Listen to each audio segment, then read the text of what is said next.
मुस्तनसर हुसैन तारड़ साहब फरमाते हैं कि मैं जब कभी फिरदौस मार्केट के नवाह में वाक़ कब्रिस्तान में अपने वालिदैन और छोटे भाई जुबैर की कब्र पर फातिहा पढ़ने जाता हूँ तो करीब ही अवामी अदाकार इलाउद्दीन मदफन है और उस पर कोई फूल नहीं चढ़ाता।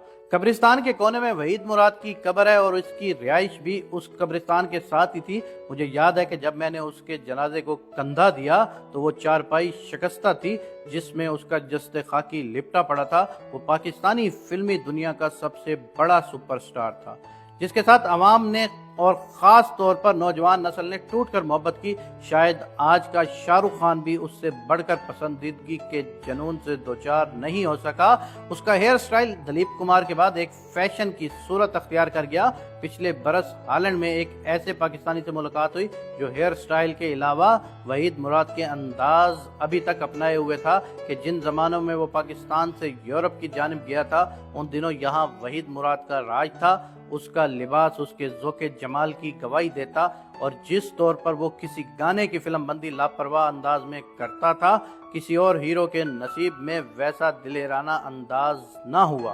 आहिस्ता आहिस्ता दबे पांव गुमनामी की तारीकी चली आई और वो पसे मंजर में जाने लगा और वो इस दुख को बर्दाश्त न कर सका। शुनीद है कि मरी वगैरह में किसी फिल्म की शूटिंग हो रही थी और उन दिनों चकोरी से शोहरत हासिल करने वाला लंबी नाक वाला दिलीप कुमार से मुशाबा अदाकार नदीम अवाम की नज़रों में घर कर रहा था। नदीम और वहीद मुराद शूटिंग से फारिग होकर गपशप लगा रहे थे। वहीद मुराद इस फिल्म में हीरो न थे, नदीम था। लाहौर के किसी कॉलेज की लड़कियों की बस वहां रुकी और लड़कियां चीखती हुई इन दोनों की जानिब भागी। वहीद मुराद का ख्याल था कि वो उसे देखकर शोर मचाती चली आ रही हैं, लेकिन वो सब नदीम के गिर्द हो गईं। किसी एक आदमी ने वहीद मुराद से ऑटोग्राफ हासिल किए, लेकिन उनमें से बेशतर की मोहब्बत का मरकज नदीम था। कहा जाता है कि वहीद बेहद रंजीदा हुआ। बाद अज़ां एक हादसे के दौरान उसके चेहरे पर चोटें आईं और ये वो चेहरा न रहा जिस पर लाखों लोग जान देते थे। चेहरे का ये बिगाड़ उसे सुकून और अद्वियात की ज्यादती तक ले गया और फिर वो मर गया। ये सिर्फ शोहरत की बेवफाई थी जिसने उसे मार डाला। एक ज़माना था जब मज़हर शाह पंजाबी फिल्मों में एक विलन के तौर पर नुमायां हुआ और उसकी शख्सियत की घुन गरज ऐसी थी कि उसके सामने फिल्म का हीरो भी बेकार हो जाता। वो पहला शख्स था कि जिसने पंजाबी फिल्मों में एक नारा बड़क को रवाज दिया।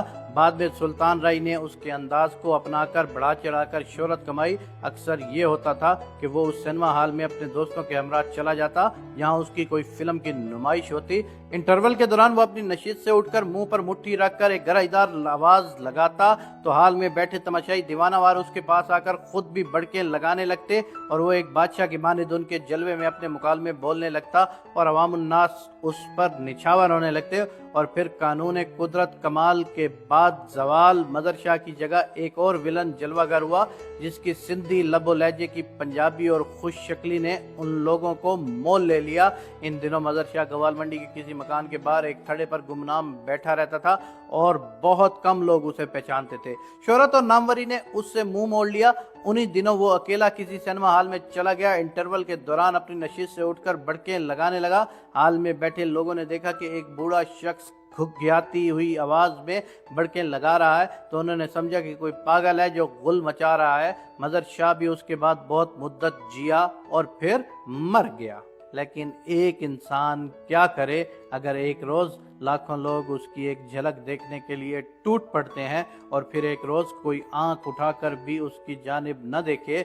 बिलाखिर ये कब्र की मट्टी होती है जो सबको मट्टी करके बराबर कर देती है। कब्र की मिट्टी आगाह नहीं होती कि उसमें एक शख्स होता है या गदागर ख्वाबीदा है, ये सबको बराबर कर देती है और नाम रहेगा सिर्फ अल्लाह का।